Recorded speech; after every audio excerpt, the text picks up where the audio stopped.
Good morning India. आज का सवाल है, जातीय जनगणना का जो रिपोर्ट आई, इसमें फायदा किसको होगा? बहुत अच्छा सवाल है। कभी कभी हम गांव का मुहावरा सुनते हैं। एक कहावत है, जो दूसरे के लिए गड्ढा खोदता है उसमें व्यक्ति खुद गिरता है पाले। और यही कहावत चरितार्थ हो रहा है बिहार की राजनीति में। भाई साहब चले थे नरेंद्र मोदी को हटाने के लिए। जितने भी जातीय जनगणना कराया गया, उसका सिर्फ एक ही उद्देश्य कि किसी तरह नरेंद्र भाई को हटाया जाए। पर किसे पता था कि बिहार में मांग कुछ और होने लगेगा। अब सवाल उठता है कि भाई साहब, कुर्मी जाति की संख्या 2.87% है और यादव की संख्या 14% है। तो भाई साहब, आप 18 साल से 2% पर राज कैसे कर रहे हैं? बहुत बड़ा सवाल है। और भी सवाल है कि यादव से भी प्रतिशत मुस्लिम का है ज्यादा। 18% मुस्लिम है। तो भाई, मुस्लिम क्यों नहीं हो मुख्यमंत्री? और भी एक जटिल सवाल है।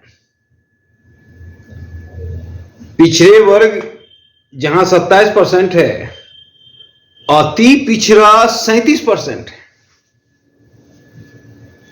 यानी कि नीतीश की भी राजनीति खत्म, तेजस्वी की भी राजनीति खत्म। अब सपना में भी तेजस्वी कभी सीएम नहीं बन सकता है।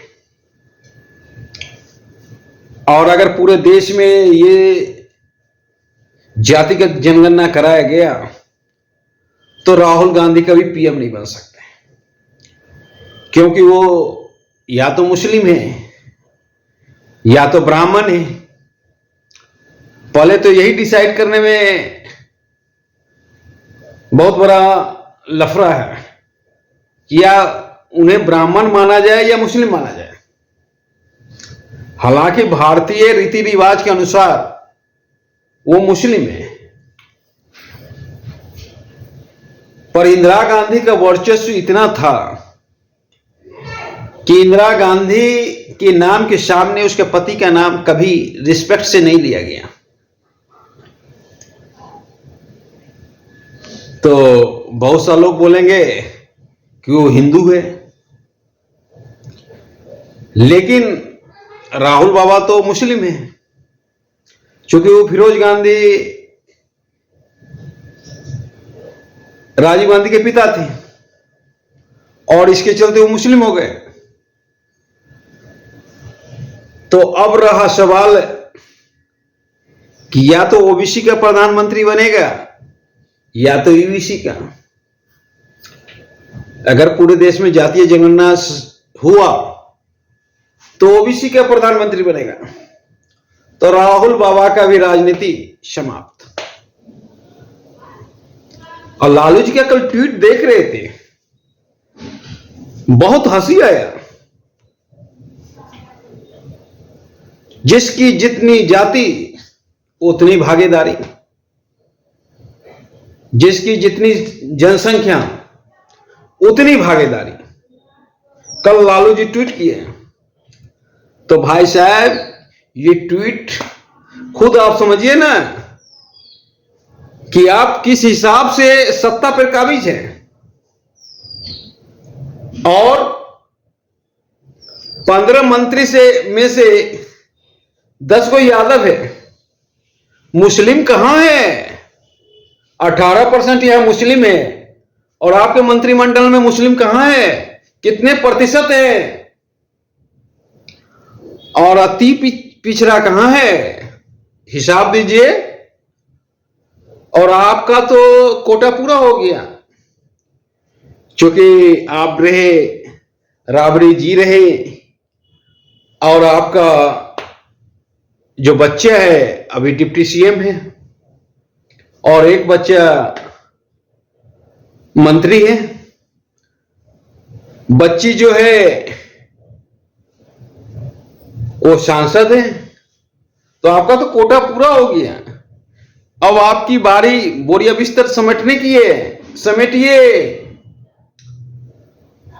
अब अगर बिहार में विधानसभा चुनाव हुआ भी,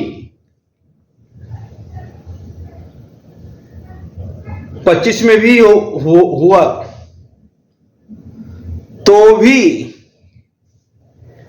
अब बिहार का मुख्यमंत्री अति पिछड़े में से बनेगा या मुस्लिम में से बनेगा। तो बहुत दुखदाई स्थिति है आप लोगों की। चले थे गड्ढा खोदने नरेंद्र भाई के लिए और खुद गड्ढे में गिर गए।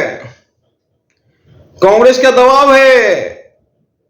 अब 3 गो डिप्टी सीएम की मांग कर दी कांग्रेस ने। बोला कि जिसकी जितनी संख्या उसकी उतनी भागीदारी के तहत 3 डिप्टी सीएम बिहार में दीजिए। और इतना ही नहीं, बहुत से आपके पार्टी में आवाज उठने लगी कि यह मुस्लिम सीएम का चेहरा चाहिए। अब आपका भी बारी खत्म तेजस्वी जी, समझ लीजिए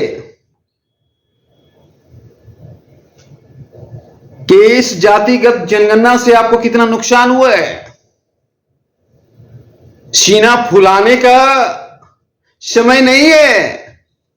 और ये गलती एक बार जो हो गई, अब ये वापस भी नहीं हो सकता है, क्योंकि लोगों को मालूम चल गया संख्या। अब आप किसी भी स्थिति में वो लोग छोड़ेगा नहीं अपनी हिस्सेदारी, क्योंकि वो उनकी उतनी है जनसंख्या। तो सबसे बड़ा सवाल कि इसमें फायदा किसका होगा? तो फायदा अति पिछड़े का जरूर होगा। मुकेश सहनी का हो सकता है सपना साकार हो जाए, या जो भी अति पिछड़े में और नेता हैं सीएम बनने का।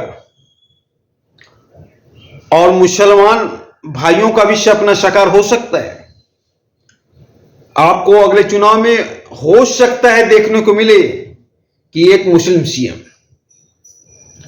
या जो भी सरकार अब बनेगी बिहार में, एक मुस्लिम डिप्टी सीएम जरूर बनेगा। सीएम भी बन सकता है। तो इस तरह से प्लान था नरेंद्र भाई की राजनीति समाप्त करने का। तो हो सकता है इनसे उनका राजनीति समाप्त हो या ना हो, यह भविष्य का सवाल है। पहले तो आपकी राजनीति समाप्त हो गई। अब तेजस्वी का भी आवाज नहीं उठता है कि बिहार का मुख्यमंत्री तेजस्वी हो। अब डिमांड हो रहा है कि बिहार का मुख्यमंत्री कोई मुस्लिम हो या कोई अति पिछड़ा हो, क्योंकि उसकी उतनी हिस्सेदारी है। जितनी जनसंख्या है उस हिसाब से अति पिछड़ा मुख्यमंत्री ही बनेगा बिहार में। तो अब आप लोगों का राजनीति समाप्त हो गया। और आज का सवाल यही था कि फायदा किसको होगा? तो फायदा हमारे मुस्लिम भाइयों को होगा, जिसको कि आज तक राजनीति में यूज एंड थ्रो करके छोड़ दिया गया। अब कम से कम कोई भी सरकार बनेगा, कैबिनेट में कम से कम 5 मंत्री और 1 डिप्टी सीएम या सीएम जरूर रहेगा और अति पिछड़ा का भी फायदा है। तो इस तरह से आप लोग स्वयं सत्यानाश कर दिए। शंकर जी का एक घटना याद आ रहा है कि शंकर जी किसी को वरदान दे रहे थे, भस्मासुर को। तो वरदान दिए कि जाओ, जिसके सिर पे हाथ रख दोगे वही समाप्त हो जाएगा। तो जैसे ही भस्मासुर को वरदान मिला तो भस्मासुर के मन में लोभ हो गया और पार्वती जी को देख के मोहित हो गया भस्मासुर। सोचा आज शंकर का ही काम तमाम कर दे, पार्वती भी मेरा हो जाएगा।